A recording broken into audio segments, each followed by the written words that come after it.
बुझाए, ठंडक लाए, सबको भाए जीरा सिप। MTH का जलजीरा जीरा सिप। जीरा सिप, असली रिफ्रेशिंग, असली स्वाद, असली मजा। MTH।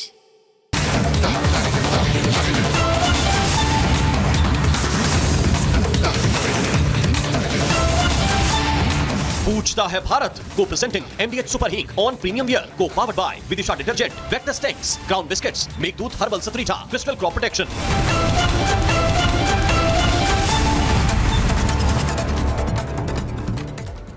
प्रणाम दर्शकों, मैं हूं ऐश्वर्या कपूर और आप देख रहे हैं मेरे साथ पूछता है भारत। जब प्रधानमंत्री नरेंद्र मोदी ने देश की जनता यानी आपसे यह आह्वान किया कि बदलते दुनिया के बदलते समीकरण के चलते अगर हो सके तो 12 महीने, अगले 12 महीने सोना चांदी ना खरीदे, अगले 12 महीने जरूरत हो तभी विदेश जाएं, तो पूरे देश में एक सनसनी सी फैल गई and that is a reality. सनसनी फैली कि ऐसा क्या होने जा रहा है कि प्रधानमंत्री नरेंद्र मोदी को यह आह्वान करना पड़ रहा। किसी ने कहा यह तूफान से पहले का अंदेशा है, तूफान से पहले का अंदेशा। किसी ने कहा वित्तीय आपदा आने वाली है जी, वित्तीय आपदा। किसी ने कहा संकट की घड़ी है। किसकी घड़ी है? संकट की घड़ी है। वैश्विक अस्थिरता के बीच में भारत के प्रधानमंत्री को 140 करोड़ भारतीयों से यह आह्वान करना पड़े, यह निवेदन करना पड़े कि अगले 12 महीने सोना मत खरीदिएगा, तो यह तो साफ है कि एवरीथिंग इज नॉट नॉर्मल। चुनौतियां हैं और वो ऐसी चुनौतियां हैं जो कि आम नहीं है, यानी सिंपल चुनौतियां नहीं है। यह तस्वीर प्रधानमंत्री नरेंद्र मोदी जो आमतौर पे 17-18 गाड़ियों का एसपीजी का प्रधानमंत्री का प्रोटोकॉल चलता है, वो 2 गाड़ियों पे आ गया। क्यों? क्योंकि प्रधानमंत्री जानते हैं कि जब तक वो खुद नहीं करेंगे, उनके खुद के मंत्री, मुख्यमंत्री, केंद्रीय मंत्री फॉलो नहीं करेंगे। और अगर मंत्री नहीं करेगा, नेता नहीं करेगा, तो आम जनता कैसे बचाएगी? गृह मंत्री, प्रधानमंत्री, रूट लगा है लेकिन सिर्फ 2 गाड़ी इस नॉर्मल रूट पे 18-19, अगर दिल्ली पुलिस की गाड़ियां मिला लें तो 21 से ज्यादा गाड़ियां होती हैं प्रधानमंत्री के काफिले में। एसपीजी प्लस दिल्ली पुलिस, ये पहले का काफिला है। ये देखिए, आप देखते रहिए, ये पहले का काफिला है और अब ये आज का काफिला। That's good Sharma. ये आमतौर पे क्या लोग बोलेंगे, क्या है दिखा रहे हैं भैया, अब 2 गाड़ी में मैं आम आदमी हो गया हूं, प्रधानमंत्री नहीं। There is a larger message. पैसे बचाओ, पेट्रोल बचाओ। सोना खरीद के वो पैसा नरेंद्र मोदी ये नहीं बोल रहे हैं कि नरेंद्र दामोदर दास मोदी के अकाउंट में डाल दो, नहीं, अपने ही पास रखो। बीजेपी में दान करने को नहीं बोल रहे हैं, जो आम आदमी पार्टी को इतनी दिक्कत हुई, नहीं, सिर्फ और सिर्फ। और इस समय की बड़ी खबर, अमूल दूध प्रति लीटर 2 रुपए कीमत बढ़ा दी गई है। Breaking news right now. Amul milk, Amul दूध की कीमत 2 रुपए बढ़ गई है अभी। This is happening as I speak. Amul का दूध 2 रुपए प्रति लीटर महंगा हो गया है। यह ब्रेकिंग न्यूज इस समय आ रही है। अरविंद नीचे चला दो ग्रिड पे। देखिए, यह समय है, यह ऐसा समय है कि आप और हम शायद अंदेशा नहीं लगा पा रहे हैं कि किस तरीके की मुश्किलों की आंधी चलने वाली है। यह मैसेज, ये प्रधानमंत्री को यह करने की जरूरत नहीं थी। यह 18 गाड़ी और 2 गाड़ी, अमित शाह को 10 गाड़ी और 4 गाड़ी करने की जरूरत नहीं थी। राजनाथ सिंह को 36 गाड़ी और 3 गाड़ी। एक समय पे राजनाथ सिंह हिंदुस्तान के सबसे ज्यादा प्रोटेक्टेड आदमी थे। बस एंटी टैंक मिसाइल नहीं है, राजनाथ जी के यहां, बाकी सब है घर पे ऑन अ लाइटर नोट। लेकिन बात बता रहा हूं, ये करने का क्या मैसेज है दर्शकों? There is a larger message to it कि जो समय है, और ये कोई मजाक की बात नहीं है, ये चुनौतियों से भरा हुआ समय है। जब प्रधानमंत्री खुद आके बोले कि कोविड जैसी सिचुएशन हो सकती है, ध्यान रखिए। देखिए, मजाक करने के लिए अभी आम आदमी पार्टी आए, लेफ्ट आए, जो आए वो ठीक है, लेकिन इसके बीच एक लार्जर मैसेज है। क्योंकि ये तस्वीरें जब कोई देखेगा, कोई भी हिंदुस्तानी देखेगा, तो उसके दिमाग में अनंत दादा ये बैठ जाएगा कि पेट्रोल बचाना है। अगर उसके सामने मेट्रो चलती दिखेगी तो वो मेट्रो में बैठेगा, बोल रहा नहीं यार दिक्कत आ सकती है। प्रधानमंत्री 19 गाड़ी की जगह 2 गाड़ी में चल रहे हैं, गृह मंत्री 20 गाड़ी की जगह 2 गाड़ी में चल रहे हैं, रक्षा मंत्री 36 गाड़ी की जगह 3 गाड़ी में चल रहे हैं। तो यार कुछ तो बड़ा होने वाला है। कुछ, वो क्या बड़ा है? क्या मंदी आने वाली है? क्या गिरावट आने? ये गृह मंत्री अमित शाह का काफिला है। नॉर्मली प्रधानमंत्री से 1-2 ही गाड़ी कम होती है, यहां रूट नहीं लगता है, तो इसलिए उनकी सुरक्षा में दो गाड़ियां भी ज्यादा हैं। प्रधानमंत्री की सुरक्षा में रूट लगता है, तो कोई और गाड़ी आ नहीं सकती, इसलिए 2 गाड़ी में काम चल रहा है। यहां पे 4 गाड़ी है, लेकिन जैमर जूमर सब out, everything is out. Z+ protective है गृह मंत्री, highest after the prime minister. वो और रक्षा मंत्री दोनों के पास 4-4 गाड़ी हो गई है। राजनाथ जी तो 3 ही गाड़ी में आ गए। पर अगेन बात गाड़ियों की नहीं है, बात मैसेजिंग की है। बात है कि ये एक अभूतपूर्व अनप्रेसिडेंटेड सिचुएशन है देश में। तेल कितने दिन और ये सरकारी कंपनियां तेल के भाव को इसी पे रख पाएंगी, उन्हें नहीं मालूम। अगर ये और चला तो विपत्ति बड़ी होगी। And this my friends is in writing. ये लिखा है, ये कोरे कागज पे लिखा, मान लीजिए आप, और वो भी बड़ा बड़ा, कि दिक्कत तो आ रही है। अभी जब हिंदुस्तान में ये हो रहा है, हमारे बगल में, हमारे पड़ोसी चाइना, वहां अमेरिका के राष्ट्रपति डोनाल्ड ट्रंप आए हुए हैं। इस समय बहुत जरूरी है वैश्विक समीकरणों पर भी ध्यान रखना।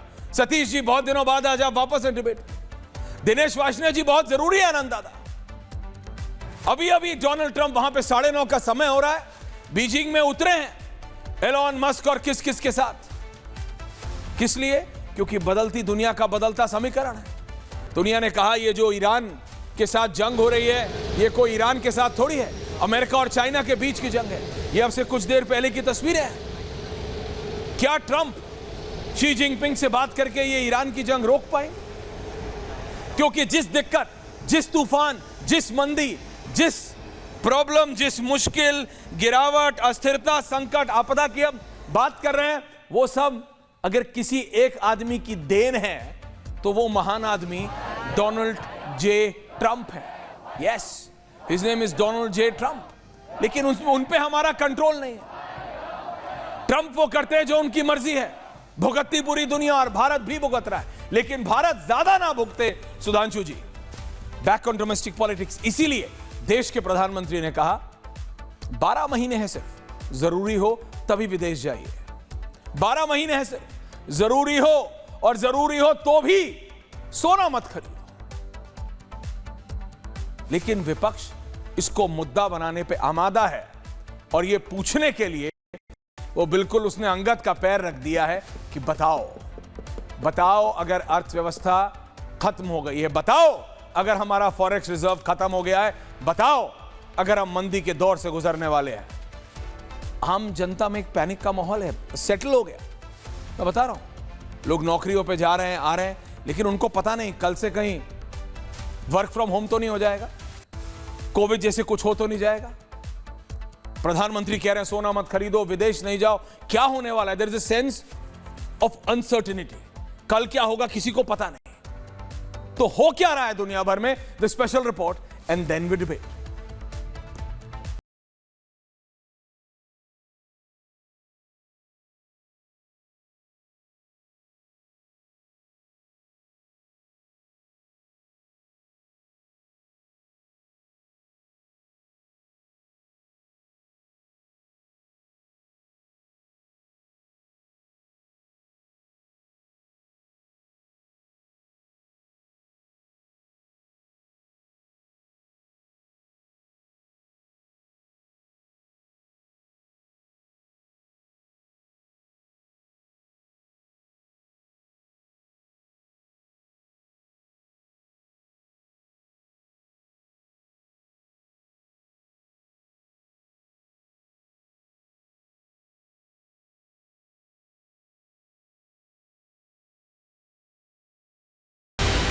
भारतीय जनता पार्टी के सुधांशु त्रिवेदी जी जुड़ रहे हैं मेरे साथ, आम आदमी पार्टी के संजीव झा जी।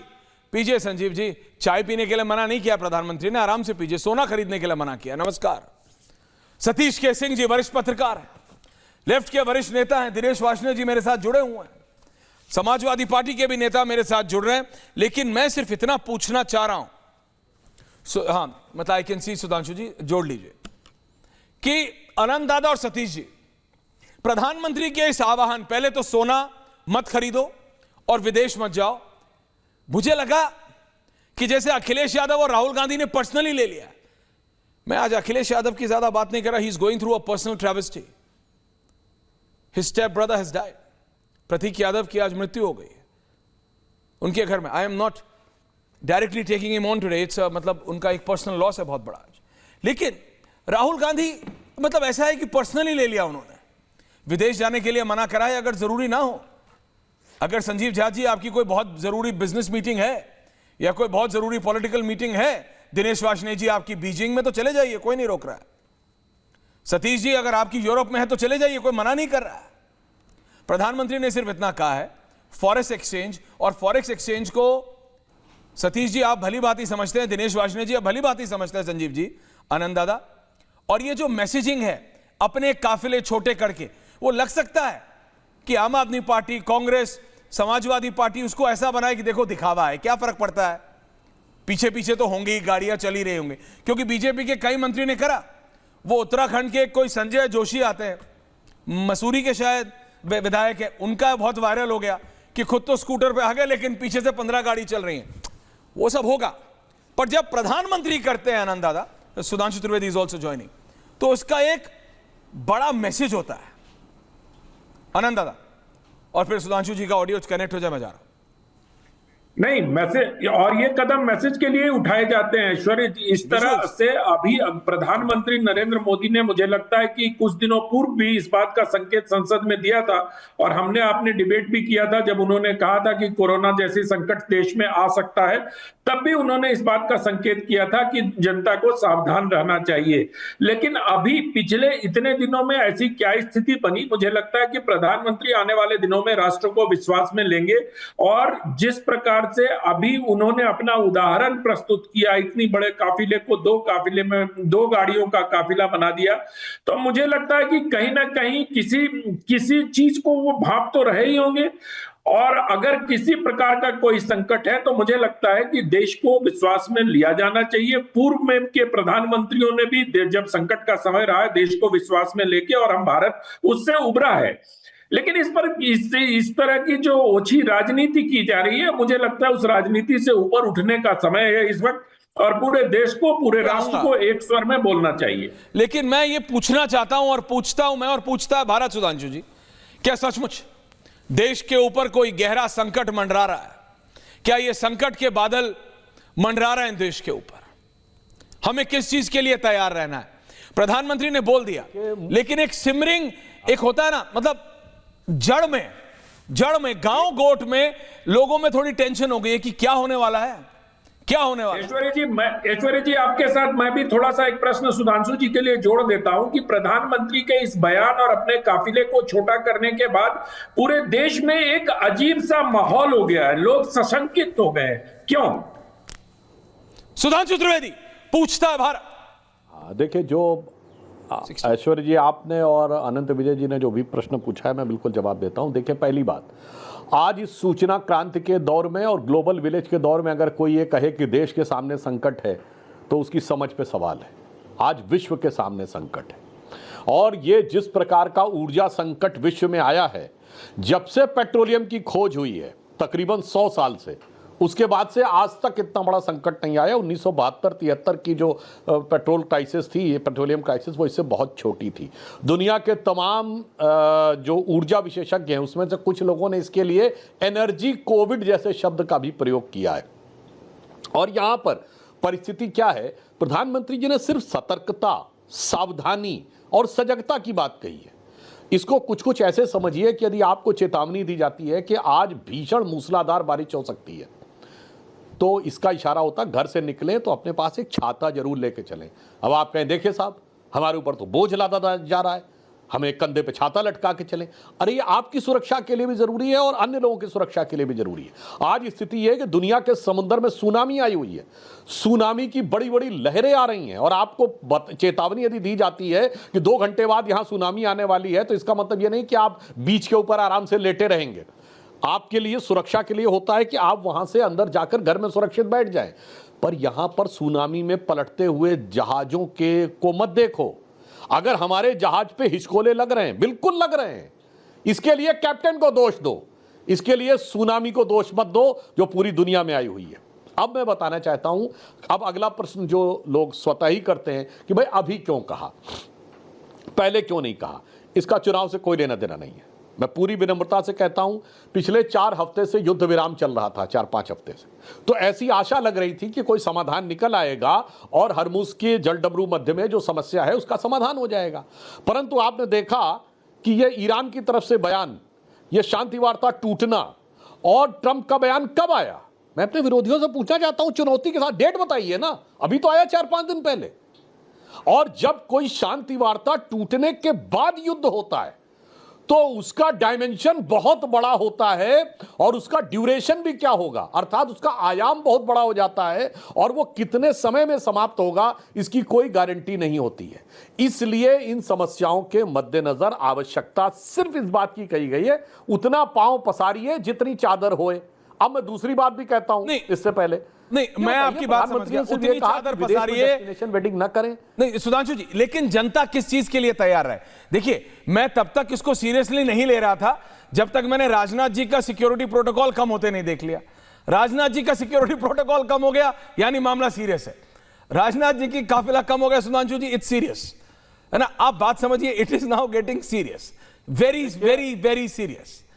अमित शाह जी ने अपना सिक्योरिटी प्रोटोकॉल कम किया, नहीं, मैं वो लाइटर नोट में, राजनाथ जी ने कम किया, प्रधानमंत्री जी ने तो देखिए, मैं विनम्रता से कहूंगा, यद्यपि मैं व्यक्तिगत रूप से इस बात से सहमत नहीं हूं कि प्रधानमंत्री को केवल 2 गाड़ियों में चलना चाहिए, मतलब ये मेरी निजी राय है। ठीक है, जो भी हो, ये प्रधानमंत्री जी ने देश के हित में बहुत मतलब एक प्रकार से संवेदनशील काम किया है, मतलब मेरी निजी राय है ये बात। उसमें 2-4 गाड़ियों में कोई इतना भारी अंतर नहीं होता, सुरक्षा की दृष्टि से वो अपनी जगह होना चाहिए। मुख्यमंत्रियों ने कम किया है, सबने कम किया है, मंत्रियों ने कम किया, वो सारी बात अपनी जनता क्या, अगर ये सिर्फ इसलिए है सुधांशु जी, जनता क्या भावना है उसको ध्यान रखिए। मतलब हाँ, कोई जनता को कुछ कम करने की जरूरत नहीं है। मैं आपको बताना चाहता हूं जो प्रधानमंत्री जी ने कहा उसका प्रभाव किस पर है, यही मैं उत्तर दे रहा था। उन्होंने कहा विदेश में डेस्टिनेशन वेडिंग ना करें। मेरे सम्मानित विरोधी लोग जो पैनल में बैठे, मुझे बताइए, सुधांशु जी वर्सेस वेडिंग कौन करता है? हमारे आप में किसी के परिवार में विदेश में डेस्टिनेशन वेडिंग हुई है? अल्ट्रा रिच नहीं, अल्ट्रा रिच करता है। उनके लिए कहा है कि भाई ध्यान रखिए। अब आइए, विदेश में छुट्टी मनाने कौन जाता है? रिच क्लास जाता है, मिडिल क्लास और लोअर मिडिल क्लास भी नहीं आता, अपर मिडिल क्लास अथवा रिच क्लास वही जाता है। तो इसका मतलब रिस्ट्रिक्शन की जो बात हो रही है तो रिच क्लास के लिए हो रही है, कोई सामान्य वर्ग के लिए तो हो नहीं रही है। यही लोग कल तक दुहाई देते थे क्या, नहीं ये तो अमीरों की बात है। आज अमीर इनको आम आदमी लगने लगा। बताइए कितने लोग विदेश में जाके शादी करते हैं, कितने लोग विदेश में घूमते जाके। अब आइए, आज जब सोना 1.5 लाख रुपए के आसपास है और जो संभावना दिख रही है वो 2 तक जाने की संभावना है 1 तोला। अब आप सोचिए, अगर 10 से 15 तोला भी कोई खरीदेगा तो 20-25 लाख रुपए का तो सोना हो जाएगा। इतने में तो मिडिल क्लास की शादी हो जाती है, इससे कम में। यानी जो भी बात कही जा रही है वो सिर्फ धनाढ्य वर्ग के लिए कही जा रही है, ताकि वो, अब आइए, इन्हीं के समर्थक यूट्यूबर ये कहते थे कि साहब हाईवे बनवाए मोदी जी ने, तो उस पर तो सिर्फ कार वाले चलते हैं, उससे आम आदमी से क्या मतलब। आज तो सिंगल व्यक्ति को कार में चलने वाले के लिए कहा गया ना। अकेली अपनी गाड़ी लेके कौन चलता है? कम से कम अपर मिडिल क्लास तो होता है तभी चलता है, या फिर वो अपर मिडिल क्लास और रिच की कैटेगरी में होता है, हर व्यक्ति एक गाड़ी लेके चल रहा है। जी, तो जो भी प्रधानमंत्री जी ने आग्रह किया है संयम बरतने का, वो मूलतः समाज के धनाढ्य वर्ग जाता है। उन्होंने जन सामान्य से destination wedding upper middle class खरीदता है, लेकिन अमूल का दूध तो आम आदमी खरीदता है। अभी अभी जब आप आए उससे 30 सेकंड पहले नहीं खबर नहीं ब्रेक करी मैंने। ऐश्वर्य जी, अमूल का दूध डेस्टिनेशन 2 रुपए प्रति लीटर बढ़ा भारत है। में अपर मिडिल क्लास करता है, पर विदेश में डेस्टिनेशन वेडिंग रिच क्लास करता है। अल्ट्रा रिच अरे करता है। अपन ने ऊबर रिच विदेश करता में है। डेस्टिनेशन वेडिंग की बात ऊबर भारत रिच में करता है। नहीं। 100 करोड़ से जो ऊपर का आदमी हाँ, वही होता है तो वही अल्ट्रा 5 रिच करोड़ करता है, की अल्ट्रा शादी रिच। करता है, और ये रियलिटी है। लेकिन मैं आपसे ये बात बोल रहा हूं, आप तो समझिए, अमूल का दूध तो आम आदमी पीता है। अमूल का दूध 2 रुपए प्रति लीटर बढ़ा है आपके आने से पहले। ये जो संकेत हैं ये सब अच्छे नहीं हैं, ये सब टेंशन वाले संकेत हैं, और जनता में इस बात की टेंशन आ रही है। मैं बस बात है, संजीव झा आपसे कुछ सवाल पूछना चाह रहे हैं, फिर मैं आ रहा हूं। संजीव झा, आप आम आदमी पार्टी। देखिए, 3 बातें हैं। मुझे ये लगता है कि प्रधानमंत्री जी को अगर पूछा जाए, वो देश के प्रधानमंत्री है, कि आपके लिए चुनाव प्रबंधन महत्वपूर्ण है या देश का प्रबंधन, वो कहेंगे चुनाव का प्रबंधन। देखिए, अभी सुधांशु जी कह रहे थे चूंकि ये 5 दिन पहले ये मसला हुआ और इसीलिए 5 दिन बाद हमने ये ऐलान किया। पूरा विश्व पिछले 4 महीने से तैयारी कर रहा है कि इस क्राइसिस से हम कैसे निपटेंगे। सुधांशु जी कह रहे हैं कि हमारे प्रधानमंत्री 4 दिन पहले सोकर जागे हैं, क्योंकि उससे पहले वो चुनाव में लगे थे, चुनाव का प्रबंधन कर रहे थे। चुनाव की प्रबंधन में कोई कमी न रह जाए, इसलिए वो देश का प्रबंधन भूल गए। यानी वो देश के प्रधानमंत्री कम हैं, देश का चुनाव मंत्री ज़्यादा हैं, देश के प्रचार मंत्री ज़्यादा हैं। दूसरी बात, मुझे लगता है कि एक बात से सुधांशु जी की बात से मैं सहमत हूँ, वो देश के प्रधानमंत्री हैं, वो हमारे भी प्रधानमंत्री हैं। प्रधानमंत्री के लिए जो सुरक्षा का प्रोटोकॉल है वो पूरा होना चाहिए, इसमें किसी तरह की कोई कोताही नहीं बरतना चाहिए। कल को मान लीजिए कोई हादसा हो जाए, किसी तरह का कोई घटना हो जाए, तो ये ऐसे PR स्टंट का नुकसान देश को भुगतना पड़ेगा। या कोई भी व्यक्ति जो सुरक्षा की कैटेगरी में आता है और जिसको जो सुरक्षा मिला हुआ है उसको सुरक्षा पूरा करना चाहिए। लेकिन मुझे देखिए, आज से कुछ दिन 2-3 दिन पहले रसिया से गैस जा रहा था और फिर उसको मना कर दिया कि हम रसिया से गैस नहीं खरीदेंगे। क्यों? चूंकि आप प्रधानमंत्री जी अमेरिका के सामने नतमस्तक हैं। तो प्रधानमंत्री जी को मजबूत प्रधानमंत्री बनना पड़ेगा, मजबूर नहीं बनना पड़ेगा। और अगर प्रधानमंत्री जी की मजबूरी है तो हमने पहले भी, हम आम आदमी पार्टी और अरविंद केजरीवाल जी ने कहा छोड़ दीजिए, कोई और व्यक्ति प्रधानमंत्री बनेगा। भाई, प्रधानमंत्री मजबूर हो तो देश मजबूर नहीं हो सकता ना। अभी ऐसा लग रहा है कि प्रधानमंत्री मजबूर है और देश मजबूरी देश की मजबूरी बन जा रही है, वो नहीं होना चाहिए। चौथी बात जो सबसे इंपॉर्टेंट है, एक बात आप समझिए कि आज प्रधानमंत्री कह रहे हैं भाई 3 महीना चुनाव था, उस चुनाव से पहले अगर ये ऐलान किए होते तो चुनाव में जो हजारों बसेज गाड़ियों का जो खर्चा हो रहा था। ओके संजीव जी, आप उस बात को लंबा कर रहे हैं। ब्रीफली भी आप लोगों को ना पॉडकास्ट करते करते सब खींचने की आदत हो गई है। लेकिन सुधांशु जी, क्या हमारी सरकार ने लेट रिएक्ट किया है? नहीं, और वेडिंग छोड़िए, सोना छोड़िए, अमूल का दूध अगर 2 रुपए प्रति लीटर बढ़ेगा, ये तो आम आदमी पर असर डालेगा। सुधांशु जी, महंगाई आने वाली है, क्या ये बात है? साफ साफ बात करते हैं। बिल्कुल बिल्कुल मानवीय बात है। हाँ, अब देखिए, पहली बात मैं कहना चाहूंगा, वैगन आर गाड़ी पे चलने वाले लोग और जो शपथ ग्रहण करने में आम आदमी पार्टी के सारे मंत्री मेट्रो से आए थे। अब वैगन आर वाले 30 गाड़ियों के लश्कर जर्रार में चलते हैं। जो इनका फ्लीट है भगवंत सिंह मान जी का, वो बादल साहब से भी बड़ा है, कैप्टन अमरिंदर सिंह से भी बड़ा है। वो लोग आ जाकर ज्ञानदेव पाणे बन रहे हैं। तो मैं उनके लिए भी बताना चाहता हूं कि मोदी जी ने क्या किया है। आज केवल ये 4 दिन पहले नहीं जागे, 4 साल से जागे। भारत में आखिरी बार पेट्रोल कब बढ़ा था बताइए? क्या बता सकते हैं हमारे में से कोई सम्मानित विरोधी? 4 साल पहले बढ़ा था। और मैं चुनौती से कहता हूं, दुनिया में एक देश बताइए जहां पिछले 4 साल से पेट्रोलियम प्रोडक्ट की कीमत ना बढ़ी हो। अब आइए, प्रधानमंत्री जी ने क्या काम किया ये मैं बताना चाहता हूं। रेलवे का टोटल इलेक्ट्रिफिकेशन हो चुका है, इसलिए जो डीजल रेलवे के इंजन में खर्च होता था आज उसकी जरूरत नहीं है। हम लोग स्टूडेंट थे उस समय, 1991 में गल्फ वॉर हुई थी, जब सद्दाम हुसैन पे ने अटैक कर दिया था कुवैत पे। उसके बाद भारत में वो त्राही त्राही मची थी, आधी ट्रेनें बंद हो गई थी, फिर खोल के आधी ट्रेनें बंद हो गई थी, यानी आम आदमी का चलना मुश्किल हो गया था और ट्रेन से जाए कैसे। दूसरा काम क्या है, 20% एथेनॉल ब्लेंडिंग की है, जिसकी वजह से 20% दबाव कम है। इलेक्ट्रिक व्हीकल्स की शुरुआत की है, जिसकी वजह से जो पेट्रोलियम प्रोडक्ट के ऊपर दबाव कम आया है। तो ये तो प्लान 10 साल 5 साल 15 साल 10 साल 12 साल से चल रहा था और 4-5 साल पहले से बात चल रही है, ऐसा नहीं। और आप कल्पना करिए कि यदि ये सारी प्लानिंग नहीं होती, आज इलेक्ट्रिफिकेशन फुल नहीं होता, 20% एथेनॉल नहीं होता तो हमारी क्या स्थिति होती, इसकी सहज कल्पना की जा सकती है। और यह भी तब है जब आज भारत में 8.5 करोड़ परिवारों के पास कोई ना कोई ऑटोमोबाइल है, यानी 2 व्हीलर या 4 व्हीलर है। आज एलपीजी गैस कनेक्शन 10 करोड़ से बढ़कर 36 करोड़ हैं। उसके उपरांत यह स्थिति है कि कोई ट्रेनें कैंसिल होने की नौबत या ये कैंसिल होने की नौबत नहीं आ रही। इसलिए मैं कहना चाहता हूं, आज की इस परिस्थिति में जिम्मेदार विपक्ष की भूमिका निभाइए। और फिर विनम्रता से कहता हूं, 1991 की ऑयल क्राइसिस जब आई थी, जिस समय सद्दाम हुसैन ने कुवैत पर अटैक किया था और आधी ट्रेनें कैंसिल हुई थी, मैं चुनौती देकर कहता हूं, अटल जी, अडवाणी जी का एक बयान बताइए उस समय जो सरकार के खिलाफ हो। अपना घर फूंकने के बाद उस पर राजनीति की ताप लेने की कोशिश उन्होंने नहीं की थी। एक बयान अटल जी, अडवाणी जी का बताइएगा जो उस समय सरकार की आलोचना की हो। दिनेश वार्ष्णेय, इसलिए मैं कहना, दिनेश वार्ष्णेय, इस पे ईमानदारी से बात करिए, उससे बात करिए। मैं जवाब दे दूं। दिनेश जी, संजीव जी आ रहा हूं, 20 हो गया, ओपनिंग कमेंट्स तो हो जाए। दिनेश वार्ष्णेय जी। देखिए ऐश्वर्या जी, सबसे पहले तो मैं अपनी पार्टी की तरफ से जो 2 रुपये किलो अमूल के दूध के दाम बढ़ाएं उसकी सख्त निंदा करता हूं और सरकार से ये मांग करता हूं कि कृपया करके इसको वापस करवाइए। गरीब जनता पहले ही बहुत दब रही है, बहुत मर रही है। नंबर 2, अब प्रश्न उठता है कि जो प्रधानमंत्री ने 5 अपीलें की हैं वो क्या कारण है कि उनको करनी पड़ी और हमें क्या करना चाहिए। 2 चीज़ें हैं, हर देश को कुछ करना चाहिए। मेरा ये मानना है कि, और हमारा ये मानना है कि ये जो अपील की गई है ये सिर्फ दिखावे के लिए है। भारत सरकार ने अमेरिका और इजराइल के सामने अपनी विदेश नीति का आत्मसमर्पण किया। जिन लोगों ने अमेरिका और इजराइल के साथ आत्मसमर्पण नहीं किया वो अमेरिकी नेवल होमर्ज की नाकेबंदी से पहले उनके जहाज खुल्लम खुल्ला आ जा रहे थे। क्यों नहीं भारत सरकार ने चीन की तरह स्टैंड लिया कि हम अमेरिका की पाबंदियों को नहीं मानेंगे, हम लेंगे, हम चाबार पोर्ट को बनाएंगे।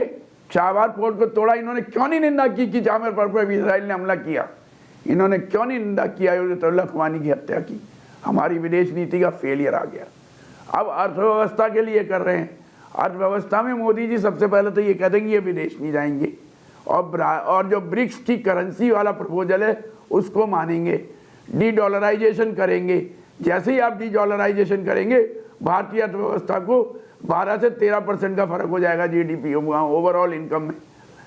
चौथा ये कि तमाम पब्लिक ट्रांसपोर्ट, मेट्रो, बस, रोडवेज फ्री करने ऑस्ट्रेलिया की तरह। एकदम कंजम्पशन गिर जाएगी, एकदम कंजम्पशन गिर जाएगी पेट्रोल डीजल की। मैं आपको लिख के दे रहा हूँ ये बात। परंतु जो इन्होंने बाकी मेजर बताए हैं उससे अर्थव्यवस्था बैठ जाएगी कोरोना की तरह।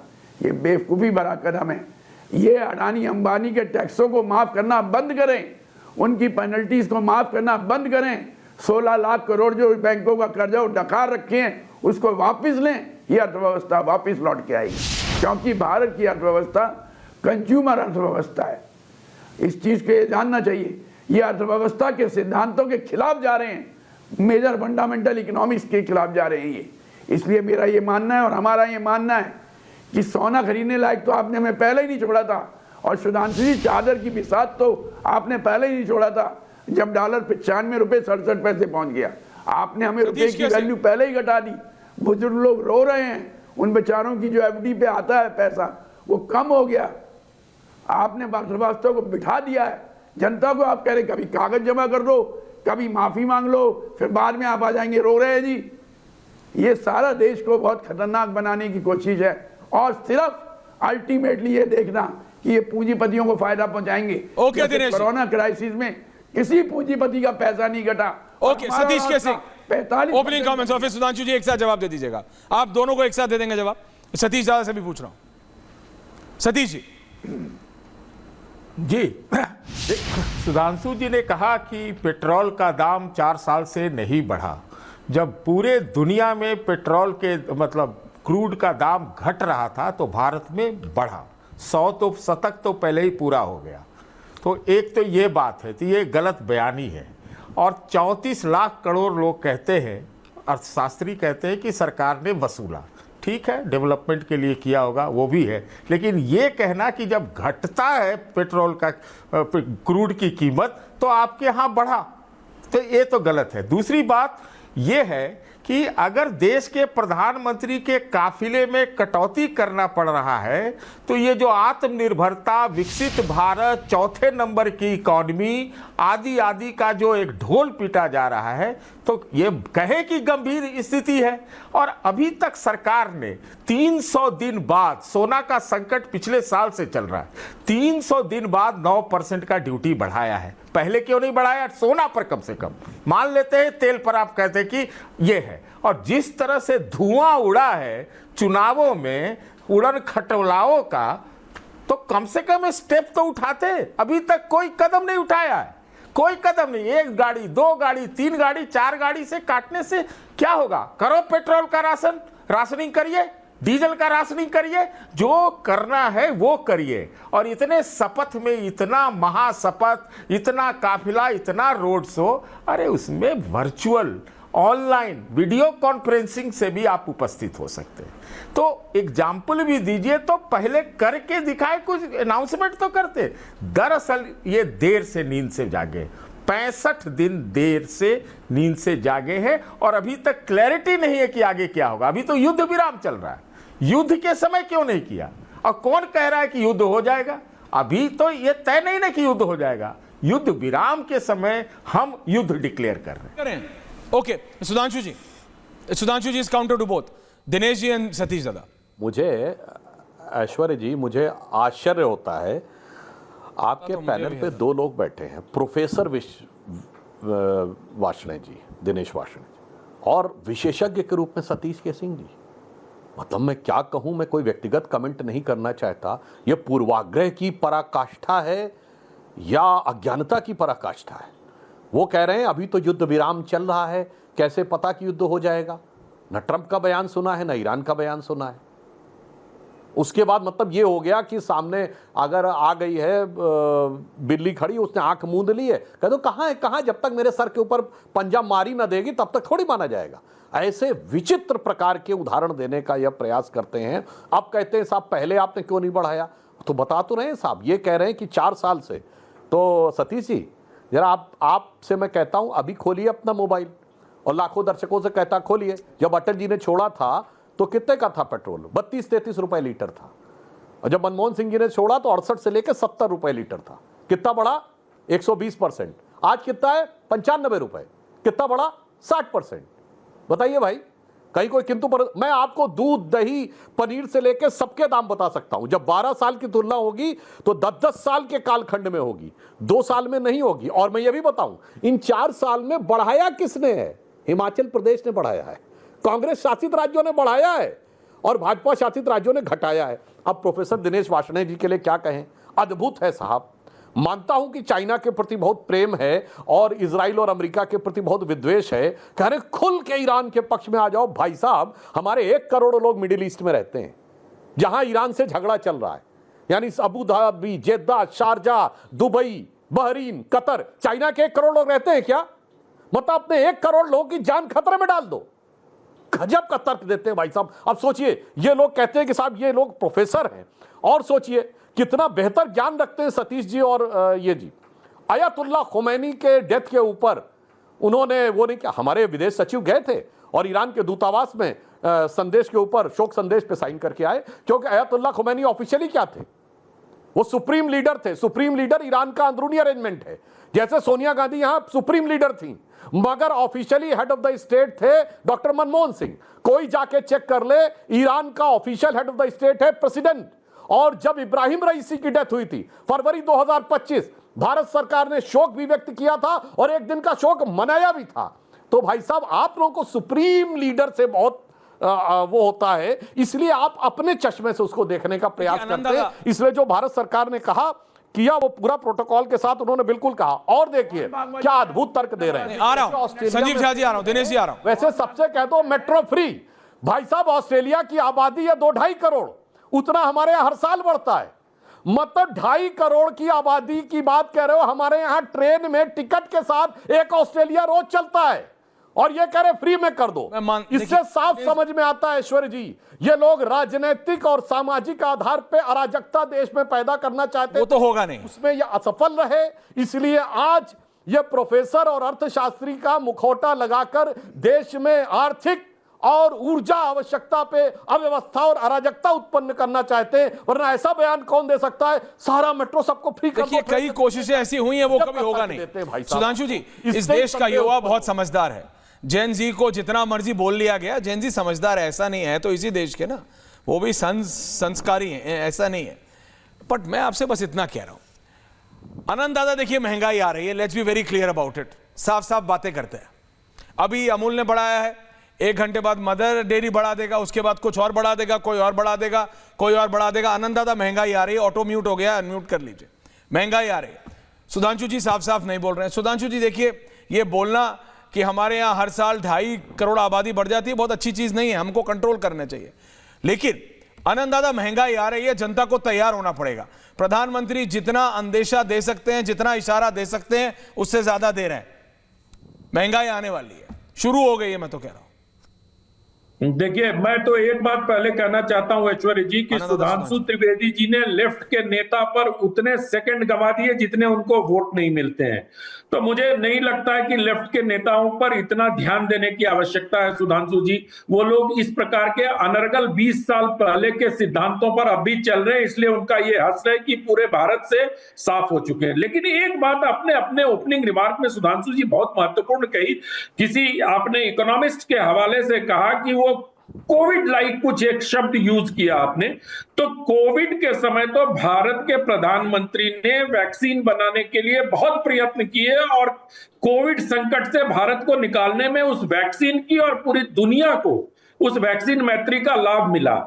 क्या कोविड लाइक सिचुएशन जो अभी ऑयल को लेकर हो रही है, उसको निकालने के लिए प्रधानमंत्री वैक्सीन लाइक कोई फॉर्मूले पर काम कर रहे हैं या सिर्फ देश की जनता को आगाह कर रहे हैं? क्योंकि देश की जनता को आगाह उन्होंने आज से 25 दिन पहले भी किया था। जो लोग इलेक्शन के समय उनको नहीं देख पाए, उनको नहीं सुन पाए, उनको नहीं समझ पाए, वो उनकी प्रॉब्लम है, देश की प्रॉब्लम नहीं है। देश की जनता ने तब भी सुना था जब प्रधानमंत्री ने संसद में कहा था कि कोविड लाइक सिचुएशन हो सकता है, इस पे बात भी हो गई। तो क्या अगर कोविड लाइक सिचुएशन है सुधांशु जी, तो प्रधानमंत्री के स्तर पर या भारत सरकार के स्तर पर वैक्सीन बनाने का कोई प्रयास हो रहा है? सुधांशु जी, जो आपने सवाल किया है, यह बहुत उपयुक्त सवाल किया है। वैक्सीन का मतलब हुआ इस समस्या का निदान। 2 प्रकार के निदान है, एक तात्कालिक और एक दीर्घकालिक, यानी एक इमीडिएट। इमीडिएट के लिए भारत सरकार ने निर्णय लिया है कि अभी तक हम 26-27 देशों से बातचीत करते थे, अब 41 देशों से हम पेट्रोलियम आयात करने के बारे में बातचीत कर रहे हैं, इंक्लूडिंग अमेरिका, जिससे हम सामान्यतः नहीं लेते थे। तो अब जिन भी देशों में, इवन वेनेजुएला से होगा तो भी हम लेंगे। और विनम्रता से कहता हूं, हमारे जो विरोधी थे, इन्होंने 2004 से 14 के बीच में रशिया से कोई पेट्रोल जी आ रहा हूं। और टू बी वेरी प्रिसाइज, कोई जाकर चेक कर ले, 0.02% किया था, वो अलग बात। अब दीर्घकालिक क्या होगा, जैसे मैंने 10 साल का बताया, अब आगे देखिए दीर्घकालिक क्या है। इस समय हमने जो सोलर एनर्जी की शुरुआत की है प्रधानमंत्री सूर्य घर योजना से, तो आने वाले समय में हर घर में फ्री बिजली होगी। अगर 1 करोड़ घरों में है और आने वाले वर्षों में इसको हम बढ़ाएंगे, लॉन्ग टर्म की बात करें, और इलेक्ट्रिक व्हीकल होंगे तो आपका पेट्रोलियम का कंजम्पशन बहुत कम हो जाएगा। दूसरा, आपने बहुत बड़ी चीज ध्यान दी होगी कि थोरियम का जो रिएक्टर बनाया गया है, फास्ट ब्रीडर रिएक्टर, थोरियम से बिजली पैदा करने की जो क्षमता भारत ने हासिल की है, एक अनुमान के अनुसार भारत के पास दुनिया का 1/3 से लेकर 40 से 45% थोरियम है। यदि आने वाले 8-10 वर्षों में हम थोरियम से बिजली बनाने में सफल हुए और जो नेशनल हाइड्रोजन मिशन बनाया हुआ है उसके द्वारा हम उसको एनर्जी कन्वर्ट करके छोटे रूप में, यानी घर में और व्हीकल में कन्वर्ट करने में सफल हुए, तो आने वाले समय में हम 1-1.5 दशक में ऊर्जा में लगभग आत्मनिर्भर हो सकते हैं। तो शॉर्ट टर्म और लॉन्ग टर्म दोनों चीजों में किया है। मगर अभी फिलहाल जो स्थिति है, जैसे कोई प्रॉब्लम आ जाती है तो कहा जाता संभल के खर्च करो, सिर्फ यह कहा जा रहा घूमने फिरने मत जाओ, बहुत उड़ाओ नहीं। मैं याद दिलाना चाहता हूं, यही लोग थे ऐश्वर्य जी, जब हमारी सरकार आई है तो उससे पहले भारत की समाज को नीचा दिखाने के लिए क्या कहते थे, अरे भाई ये इंडिया में शादियों में इतनी फिजूल खर्ची क्यों होती है। आज 6 लाख करोड़ की अर्थव्यवस्था है, अब उसके पक्ष में खड़े हैं। ये वही लोग थे जो ये कहते थे कि इंडियन फूड हैबिट्स बड़ी खराब है भाई, ये तो बड़ा डीप फ्राइड होता है, पूड़ी कचौड़ी समोसा पकौड़ी, यही ये लोग खाते हैं जो एंटी हेल्दी है। आज क्या कह रहे हैं, तेल का यूज तो सिर्फ डीप फ्राई में होता है, आज उसके पक्ष में खड़े। मैं सिर्फ ये जानना चाहता हूं, दर्शकों के सामने ये विषय रखना चाहता हूं, विषय कोई भी हो, भारत और भारतीयता को कैसे लेट डाउन बता रहा हूं, बात डीप फ्राई की नहीं है सुधांशु जी, वो लक्ष्य नजर आ रहा है, चाहे वर्तमान संकट बात सिर्फ इतनी है, वो तेल कितना महंगा होने जा रहा है। आनंद दादा, अभी बात ना हेल्दी और नॉन हेल्दी की है नहीं, अभी बात सिर्फ इतनी है कि वो 1 किलो रिफाइंड या 1 किलो घी कितना महंगा होने जा रहा है आज रात से। बात अभी उसकी हो रही है सुधांशु दादा, नहीं बात अभी इसकी हो रही है। विपक्ष कह रहा है कि आप कंट्रोल कर सकते हैं, आप अभी और कंट्रोल कर सकते हैं, आप कर नहीं रहे।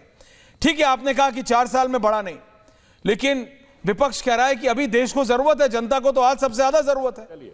वो 1 लीटर तेल जिसमें वो पकौड़े तलेंगे, चाहे हेल्दी हो या अनहेल्दी हो, उस पर बहस कर लेंगे। ऐश्वर्य जी एक लाइन बोल दूं? बोल लीजिए, फिर संजीव जी बोल रहे हैं। इन्होंने कहा हम और कंट्रोल कर सकते हैं, हम नहीं कर रहे हैं। आज महंगाई की दर 3.5% है, विकास की दर 6.5% है, जो हमारा वित्तीय घाटा है वो 4% के नीचे है, करंट अकाउंट डेफिसिट 2% के नीचे है। अच्छा ये बताइए, हम तो कंट्रोल नहीं कर पा रहे हैं, ये बताइए अमेरिका में प्राइस नहीं बढ़ा है, यूरोप में नहीं बढ़ा है, जापान, जर्मनी, इटली, फ्रांस, ये छोटे मोटे देश छोड़ दीजिए, श्रीलंका, पाकिस्तान, मलेशिया, इंडोनेशिया छोड़ दीजिए, मैं विनम्रता और चुनौती से कहता हूं, बता के जाइए जहां पर कि दाम ना बढ़े हों।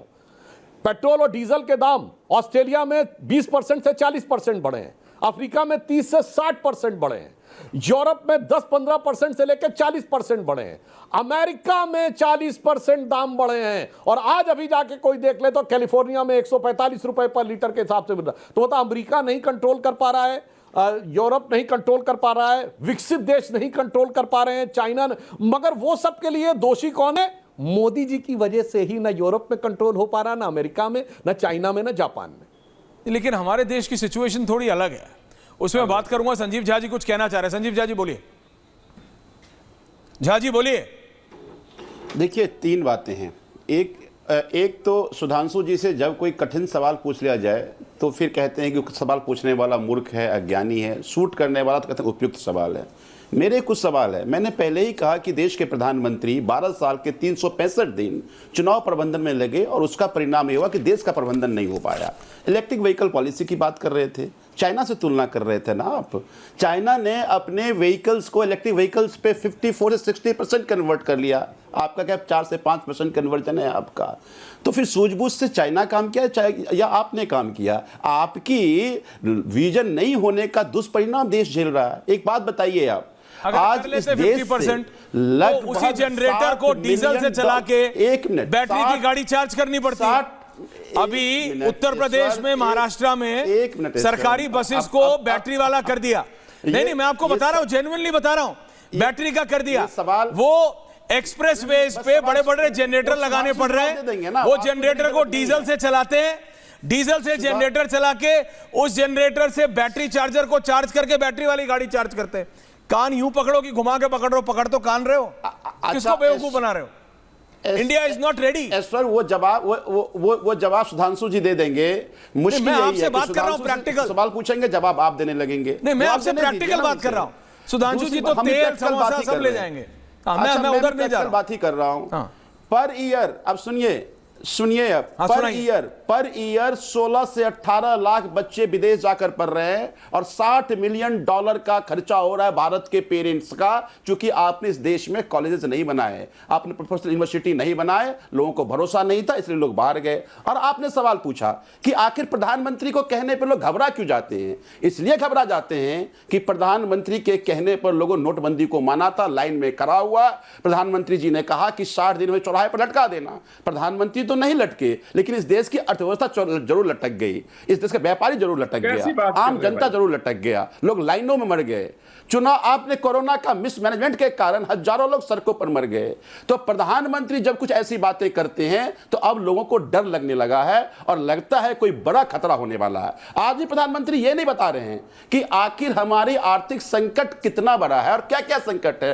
क्यों नहीं आप अपोजिशन को बुला करके बैठ के चर्चा करते हैं? डर लगता है आपको मीडिया के के सामने आने से डर लगता है, आपको अपोजिशन के अपने पार्टी के लोगों से बात करने में डर लगता है। तो मुझे लगता है कि आप अकेले फैसला केवल इसलिए कर रहे हैं क्योंकि आपकी कोई मजबूरी है। और मैं बार-बार उसी पॉइंट क्विक काउंटर, उसके बाद एंडिंग प्रधानमंत्री की मजबूरी कभी देश की मजबूरी नहीं होनी चाहिए।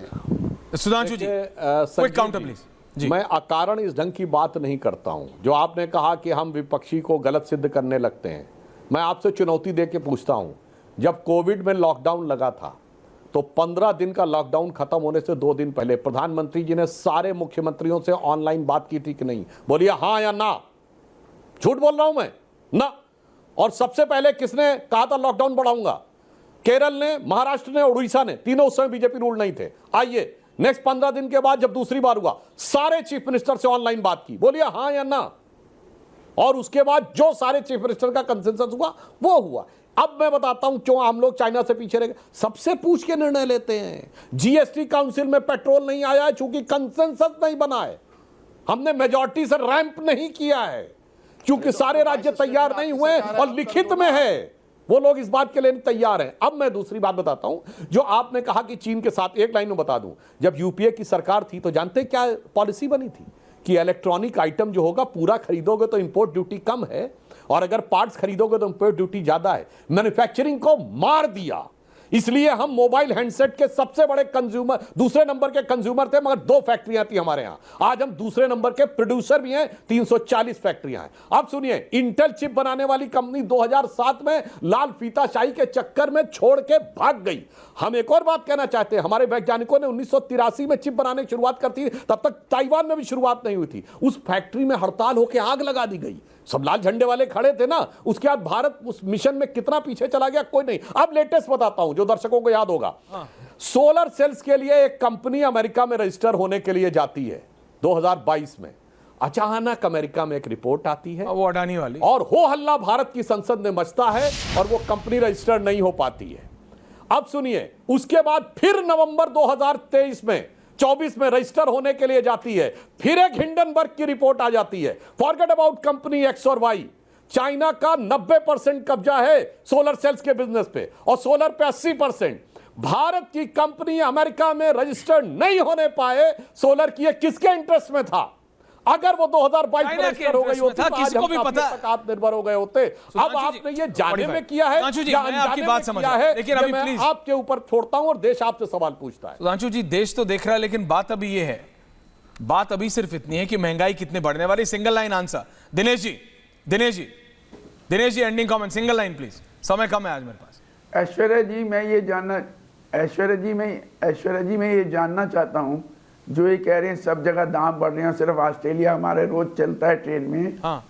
इनको पता होना चाहिए कि चीन, वियतनाम, लाओस, क्यूबा और लैटिन अमेरिका के वो देश जो सेंटर ऑफ द लेफ्ट हैं, वहां पे कोई दाम नहीं बढ़े। अरे आपको एप्पल और ऑरेंजेस की बात करनी है। वियतनाम और लाओस, चेक कर लें। भारत वियतनाम और लाओस के बराबर है। Dinesh ji, you are not living in reality. देखिए, I respect you Dinesh ji, देखिए, I respect you and your intellect, but आप you can not compare apples and oranges. Bharat और वियतनाम और लाओस, अब क्या कंपैरिजन है? सुन लीजिए, ये कौन सी, ये लिखिए, आनंद दादा कोलंबिया से आए, हर चीज में कोलंबिया है। अरे चीन से कंपेयर कर लो, रूस से कंपेयर कर लो।